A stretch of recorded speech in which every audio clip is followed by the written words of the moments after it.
The crash echoed through the stone corridor like thunder. Marcus froze mid-step, his polished boots silent against the marble floor. 20 years as a royal guard. 20 years of discipline, silence, and absolute discretion. But nothing had prepared him for what he'd just heard from inside the king's private study. The sound of shattering porcelain, then a voice he'd never heard before. Raw, broken, furious. Oh. She lied to me. King Charles, the man who'd maintained perfect composure through scandals, protests, and personal tragedy, the man who'd never raised his voice in public, now screaming behind a heavy oak door. Marcus's hand instinctively moved to his earpiece, ready to call for backup. His training screamed at him to burst through that door, to protect, to serve. But something held him back. The pain in that voice. The kind of pain that came from betrayal, not danger. He pressed himself against the cold wall, hidden in the shadow of a marble column. His heart hammered against his ribs. Every instinct told him to walk away, to pretend he'd heard nothing, to protect the crown by protecting its secrets. But he couldn't move. Another crash, louder this time. The sound of something heavy hitting the wall, then silence. A silence so thick it felt suffocating. Marcus had been stationed outside this study 100 times before. He knew every painting on these walls, every thread in the ancient carpet beneath his feet. He knew the scent of old books and furniture polish that seeped through the doorframe. But tonight, everything felt different. Wrong. If you want to know what happens next in this incredible true story, subscribe now. You won't believe where this goes. The door handle turned. Marcus's breath caught. There was nowhere to hide, nowhere to run. The protocol was clear. Never let the royal family see you react. Never let them know you've heard or seen anything personal. Be invisible.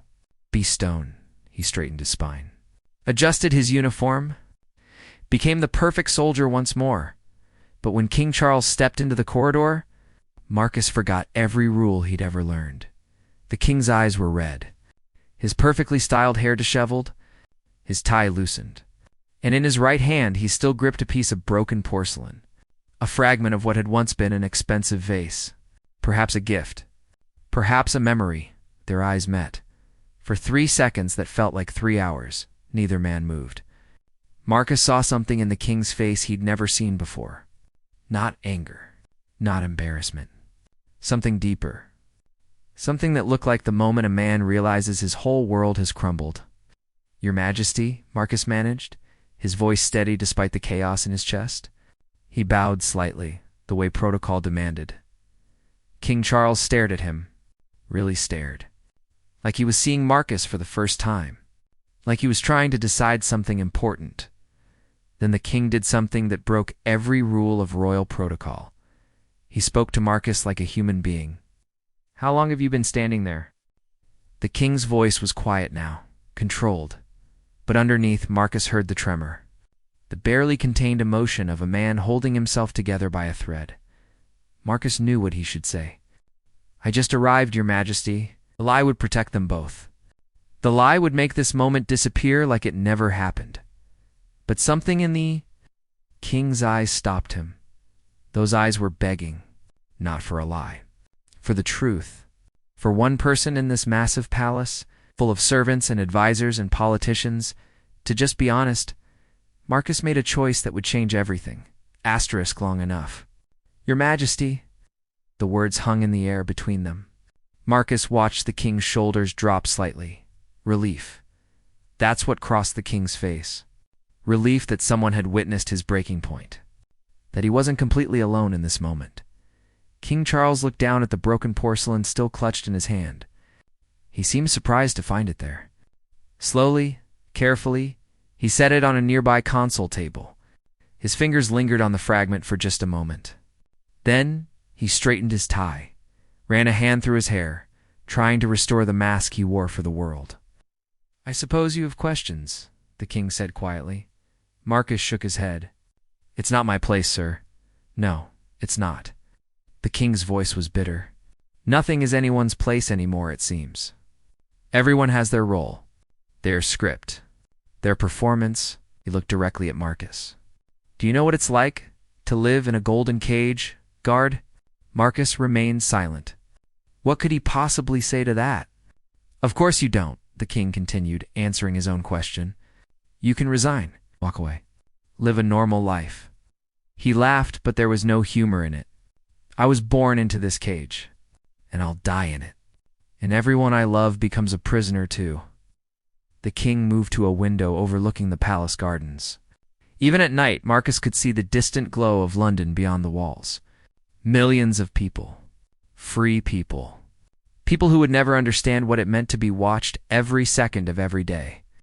She promised me she wouldn't, the king said suddenly. His reflection in the dark glass looked like a ghost. She looked me in the eye. My own daughter. And she promised. Marcus felt his chest tighten. He shouldn't be hearing this. This was too intimate, too raw. This was the kind of moment that could destroy careers. That could end up in newspapers. That could shake the foundation of everything the royal family represented. But the king kept talking, like a dam had broken.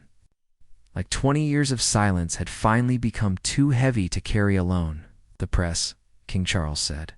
She went to them, sold a story about our family, about her mother, about things that should have stayed private.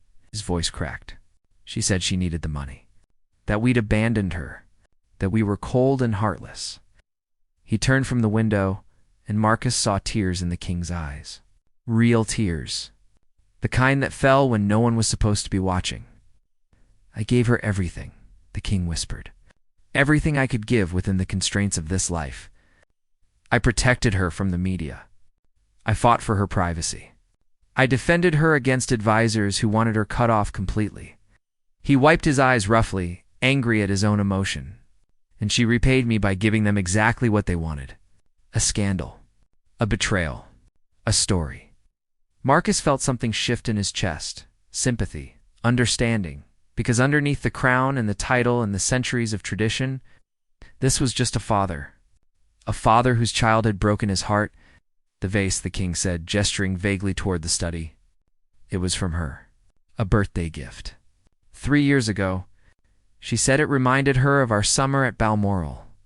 When she was young, when things were simpler, he smiled sadly. I kept it on my desk. Looked at it every day. Remembered when she still loved me. The silence stretched between them. Marcus knew he should say something. Offer comfort. But what comfort could a guard offer a king? You must think I'm weak, King Charles said. Breaking things. Losing control? No, sir. Marcus's voice was firm. I think you're human. The king looked at him sharply. For a moment, Marcus thought he'd crossed a line. Gone too far. But then the king's expression softened. Human, he repeated. What a luxury that would be. Footsteps echoed in the distance. Someone was coming. The spell broke instantly. The king's face transformed. The mask returned. Within seconds, he was once again the composed monarch the world expected. You'll forget this conversation happened, the king said. It wasn't a question. It was a command, yes, your majesty. As if anyone asks about the noise. I heard nothing, sir. The king nodded. He started to walk away, back toward his study, back into his cage. But he paused. Marcus. It was the first time the king had ever used his name. Thank you. For your honesty. Then he was gone. The door closed. And Marcus was alone in the corridor once more, his heart still racing. His mind spinning with everything he'd just witnessed. He didn't know it yet, but this night was just the beginning. 3 days passed. 3 days of normal duty. 3 days of pretending nothing had happened, but something had changed in Marcus. Every time he stood guard outside that study, he remembered the king's broken voice. The tears, the pain of a father betrayed by his own child. He tried to push it from his mind. Tried to return to the comfortable distance he'd maintained for 20 years. But it was like trying to unsee something. Impossible. On the 4th day, the summons came. Guard Thompson. The head of security approached him during the shift change. The king has requested your presence. Marcus's blood ran cold. This was it. He'd crossed the line. The king had reconsidered, had spoken to advisors, had realized the risk of having a guard who knew too much. Marcus would be transferred, dismissed, sworn to silence with legal documents and threats. He followed the head of security through familiar corridors that suddenly felt foreign. Every step felt heavier than the last, but when he entered the king's study, he found something unexpected. King Charles was sitting in an armchair, not behind his imposing desk. He looked tired, human, and across from him sat another chair. Empty, waiting. "Sit down, Marcus," the king said. Marcus hesitated. Guards didn't sit in the king's presence. Guards didn't sit anywhere while on duty. "Please," the king added. "I'm not speaking to you as a guard right now. I'm speaking to you as someone who might understand." Slowly, Marcus sat. Every instinct screamed that this was wrong, but the plea in the king's eyes was impossible to ignore. "I need to tell someone," the king began, "and you're the only person who's seen me at my worst. The only one who won't judge or use it against me." He paused. "Or am I wrong?" "You're not wrong, Your Majesty," the king nodded. Then he began to talk. Really talk. About his daughter. About the years of trying to balance being a father with being a monarch. About the impossible choices. The sacrifices. The moments when duty crushed love. She was 8 years old, the king said, staring at nothing. 8 years old when she realized her father belonged to the nation, not to her. I saw it in her eyes during a state dinner. She'd drawn me a picture, waited for hours to give it to me. But I was surrounded by diplomats, by advisors, by responsibilities. He swallowed hard. She held out that picture, and I smiled at her, patted her head, and handed the drawing to an assistant without even looking at it. Because there was a trade agreement to discuss, a crisis to manage, a country to run. Marcus felt his throat tighten. I found that drawing years later, the king continued. In a box in storage, it was me and her, holding hands, under a rainbow. And at the bottom, she'd written, "I love you, Daddy." A tear slid down his cheek. I never even looked at it. Not once. The room fell silent, except for the ticking of an ancient clock on the mantel. "Now she's 27, the king said, and she hates me. And I don't blame her, because I chose this crown over her, every single time." Marcus leaned forward. "Sir, may I speak freely?" The king looked at him with desperate, hopeful eyes. "Please." "You didn't choose the crown," Marcus said carefully. "You were born with it. You never had a choice. She doesn't understand that yet. But maybe she will. Someday. And if she doesn't?" The king's voice broke. "If I lose her forever?" "Then at least you tried," Marcus said. "At least you didn't give up." The king stared at him. "You sound like you understand this. Like you've lost someone too." Not. Marcus hadn't planned to say anything. Hadn't planned to share his own pain. But something about this moment, this strange connection with a king who was just a broken father, made the words tumble out. "My daughter," Marcus said quietly. "She stopped speaking to me 5 years ago. I missed her wedding, her first child's birth, everything, because I chose this job. This duty, over being there for her." The king's eyes widened. "Why?" "Because someone told me once that serving the crown was the highest honor. That personal sacrifice was noble. That duty mattered more than feelings." "God." Marcus smiled sadly. "I believed it. Until it was too late." They sat in silence. Two fathers. Two men who'd given everything to duty and lost what mattered most. "What if we're both wrong?" The king said suddenly. "What if duty without love is just emptiness?" Marcus had no answer. Because he'd been asking himself that same question for 5 years, the king stood abruptly. He walked to his desk and pulled out a piece of paper. His hand trembled as he picked up a pen. "I'm going to write her a letter," he said. "A real letter. Not a royal decree. Not formal nonsense. Just father to daughter. Truth." "Your Majesty, the advisors, damn the advisors." The king's voice was firm, strong. "They've advised me into losing my own child. They've advised me into becoming a symbol instead of a person. He looked at Marcus. I'm done listening to them about this. He began to write. Asterisk Marcus watched the king write. The pen moved slowly across the paper. Each word seemed to cost something. Energy. Pride. The careful walls that royalty built around their hearts. I don't know how to start, the king admitted after several minutes. He'd written one line and crossed it out. Written another. Crossed that out too. Everything sounds wrong. Too formal. Or too casual. Or too desperate. Maybe start with sorry, Marcus suggested quietly. The king looked up. Is it that simple? It's never simple, Marcus said, but it's where everything begins. At least. That's what I wish I'd done. 5 years ago, the king set down his pen. Tell me what happened. With your daughter? Marcus hadn't talked about Sarah in years. Even thinking her name hurt, but something about this moment, this strange intimacy with a king who'd become human, made it possible. She needed me at her engagement party, Marcus began. But I was assigned to a royal tour. 3 weeks in Australia. I asked for leave. Was denied.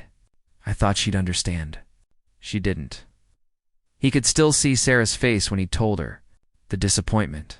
The anger. But worse than anger? The resignation. Like she'd finally accepted that her father would never put her first. Said I loved the crown more than I loved her, Marcus continued. I told her it wasn't about love. It was about duty. About honor. About serving something bigger than myself. He laughed bitterly. She said that was exactly the problem. That I'd made her smaller than a job. Smaller than strangers in fancy buildings. The king listened, his eyes never leaving Marcus's face. I saw photos. Her stepfather walked her down the aisle. The man who'd been in her life for only 3 years. Because he showed up, and I didn't. Did you try to contact her? Sent letters, gifts, called every week. Marcus shook his head. All returned. All ignored. She'd made her decision. I was dead to her. And maybe I deserved it. The king was quiet for a long moment. Then he picked up his pen again. Then we write together, he said. 2 foolish fathers trying to undo years of damage with words. For the next hour, they worked. The king would write a sentence. Read it aloud. Marcus would listen. Suggest changes. They debated every word, every phrase, every expression of regret and love and desperate hope. It was the strangest thing Marcus had ever experienced. A king asking a guard for advice on matters of the heart. 2 men from completely different worlds discovering they'd made the same mistakes. Felt the same pain. Carried the same regrets. What about this? The king said, reading the latest version. My dearest daughter, I'm writing you not as a king, but as your father. The father who failed you. The father who let duty become an excuse. The father who realizes too late that crowns mean nothing if the people you love become strangers. Asterisk Marcus felt tears prick his eyes. That's good. That's real, the king continued writing. Page after page. Apologies. Memories. Confessions of the times he'd chosen wrong. The moments he wished he could take back.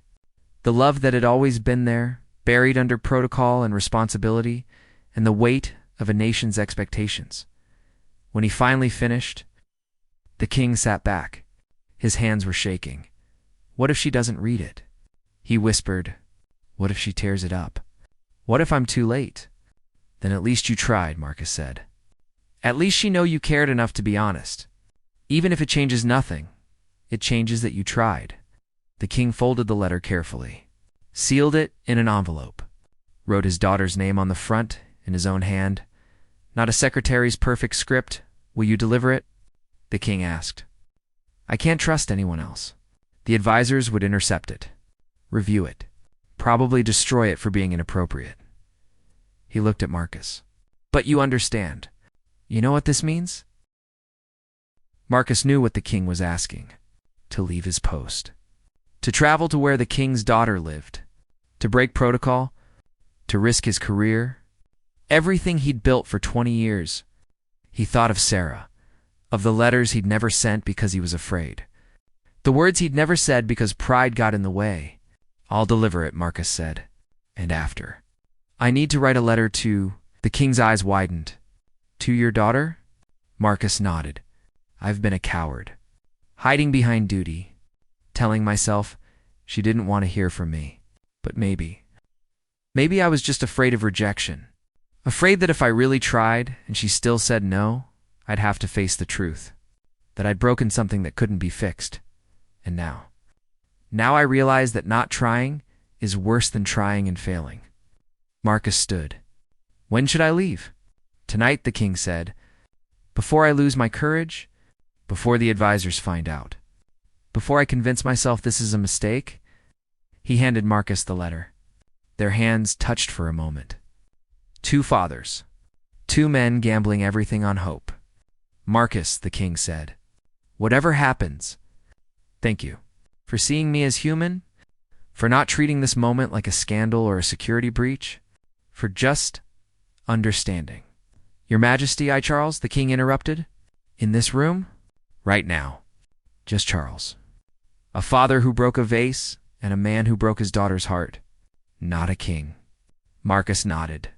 "Then thank you too, Charles, for reminding me that duty without love is just emptiness, and that it's never too late to try."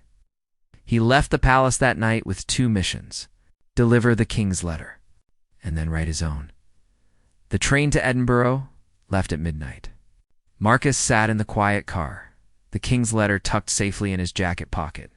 His own letter, still unwritten, weighed heavier than any weapon he'd ever carried. Outside the window, London disappeared into darkness. 20 years of service.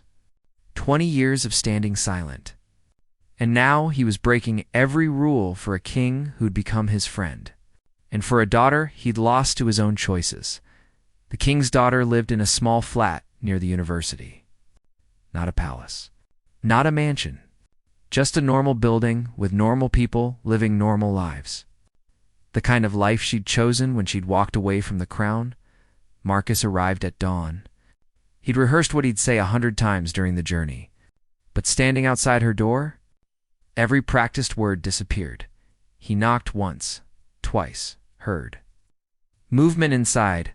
The woman who answered looked nothing like the formal photographs Marcus had seen in newspapers. No makeup, hair pulled back. Wearing comfortable clothes, eyes wary, tired, the eyes of someone who'd been hurt too many times. "Who are you?" she asked. "My name is Marcus Thompson. I'm a royal guard. Your father asked me to deliver this to you." He held out the letter. She stared at it like it might explode. "My father sent a guard to deliver a letter?" "No," Marcus said carefully. "Your father asked a friend. Someone who understands what he's trying to say. Someone who's made the same mistakes." She didn't take the letter.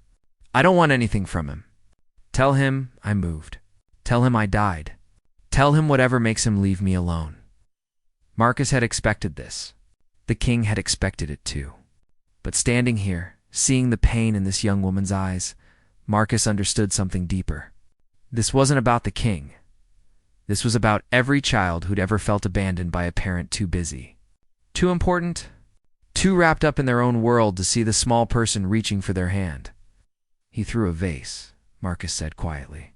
4 nights ago. In his study, I heard him screaming, crying. I've been his guard for 20 years, and I've never heard him make a sound like that, like his heart was breaking. Because you went to the press. Because you told your story." Her eyes flickered. Guilt, anger, defiance. He deserved it. "After everything You're right," Marcus interrupted. "He deserved it. He failed you. He chose wrong. Over and over and over. He knows that now. This letter is him admitting it." "Words," she spat. "Just words. Easy to write. Hard to mean. It's true too," Marcus agreed. "Words are cheap. But sometimes they're all we have. Sometimes they're the beginning of something. Or the end. But you deserve the chance to decide which." She stared at the letter in his hand. Her jaw clenched. Unclenched. He could see the war inside her.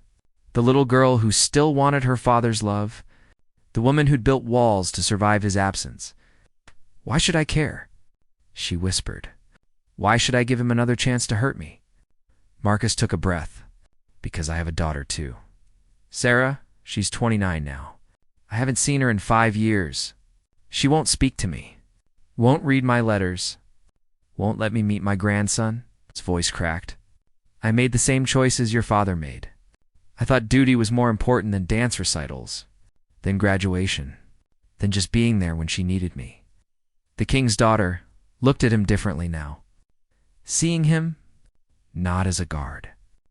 As a father, I came here for your father, Marcus continued, but I'm also here for myself. Because if you can find it in your heart to read his words, maybe there's hope. Maybe my daughter will read mine someday. Maybe it's not too late for any of us. Slowly, she reached out, took the letter. Her hands trembled. He broke my favorite vase, she said softly. The one I gave him? The one from Balmoral.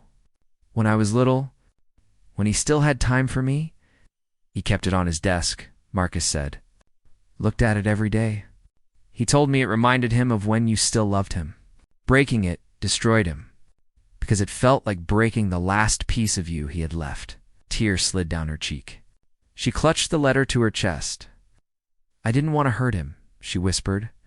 I just wanted him to see me, to acknowledge that his choices had consequences, that I mattered, that I was real. You broke his heart, Marcus said gently, just like he broke yours. Maybe that makes you even, or maybe it's the place where healing begins. I don't know, but he's trying. In his own clumsy, late, imperfect way, he's trying. She wiped her eyes, looked at the sealed envelope, her father's handwriting on the front. Not typed, not formal, just his hand forming her name. Will you wait? She asked Marcus. While I read it? I don't. I don't want to be alone right now, Marcus nodded. She invited him inside, made tea. Her hands shook as she broke the seal. He watched her read, saw every emotion cross her face. Anger, sadness, surprise, recognition, pain, and finally, something that looked like possibility. When she finished, she was crying openly. He's never written me anything like this before. Never been this honest. This vulnerable. She looked at Marcus. He really broke the vase? Shattered it. Then stood in the corridor crying, looking more broken than I've ever seen anyone look. She set the letter down carefully, reverently. What do I do now? That's up to you, Marcus said. But whatever you decide, know that he tried. That he stepped outside the cage he's lived in his whole life. That he risked the judgment of everyone around him to reach for you. Maybe that's not enough. Maybe it's too late. But it's something. It's real. She nodded slowly. Then she did something Marcus didn't expect. She pulled out her phone and dialed a number. The phone rang. Once, twice. Marcus's heart hammered in his chest. This was it. The moment that would define everything. Reconciliation or final rejection. Hello? The king's voice was cautious, guarded, like he was afraid of hope. Dad. One word. Just one word. But it carried the weight of 7 years of silence. 7 years of pain. 7 years of a father and daughter who'd forgotten how to reach each other. Marcus heard a sharp intake of breath through the phone. Silence, then a sound that broke him. The king crying, not the controlled tears of their conversation, but the raw, desperate crying of a man who'd been drowning and just found air. Is it really you? The king whispered. It's me, she said. I got your letter. I meant every word. Every single I know. Her voice was soft, fragile, I could tell. I've never heard you talk like that before. Like a person. Like my dad. Not the king, just Dad. Marcus stood quietly. He should leave. Give them privacy. But something rooted him to the spot. The need to witness this. To see that reconciliation was possible. That broken things could mend. I'm so sorry, the king said. For every moment I chose wrong. For every time I made you feel small, unimportant. I was so afraid of failing the country that I failed you. And nothing I do can change that. But if you'll let me, I want to try. To be better. To be the father you deserved all along.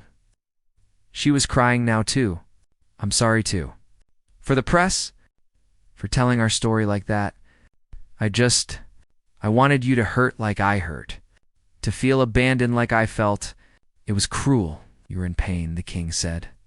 I put you there. This is my fault, not yours. It's both our faults, she said. We both chose wrong. We both let pride get in the way. But maybe we can choose different now. If you want to, more than anything in this world, the king said. More than the crown, more than duty, more than all of it, I want my daughter back. Silence filled the line. The kind of silence that holds everything. Hope, fear, possibility. Can I come see you? She asked quietly. Not at the palace. Somewhere private. Somewhere we can just talk. Just you and me. No advisors. No protocol. No cameras, as the king said immediately. Anywhere, anytime, I'll make it happen, Almoral, she said. Like when I was little. Remember the walks we used to take? Before everything got complicated? Marcus heard the king's voice break.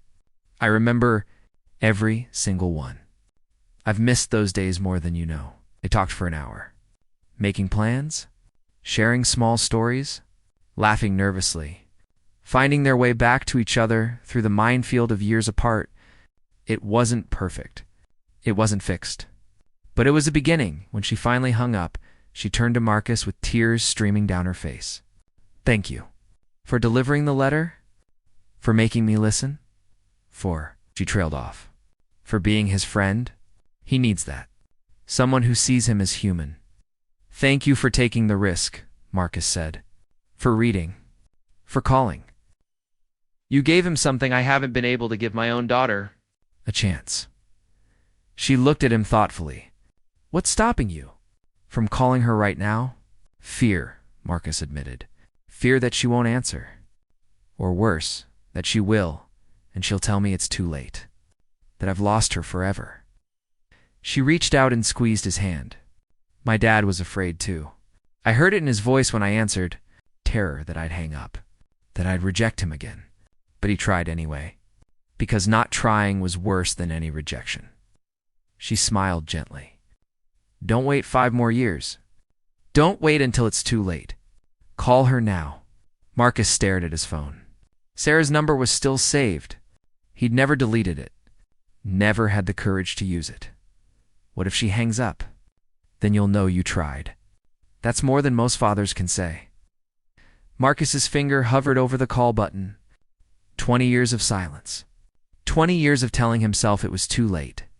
That some things couldn't be fixed. But he'd just watched a king and his daughter begin to heal. He'd seen the impossible become possible. Maybe, just maybe, he pressed call. The ringing felt like eternity. Once, twice, 3 times. He was about to hang up when, hello? A woman's voice. Cautious. Sarah's voice. Marcus's throat closed. He couldn't speak.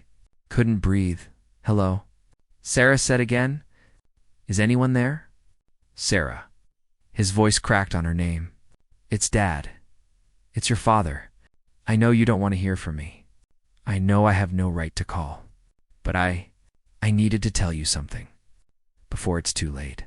Before I lose my courage? Silence. But she didn't hang up.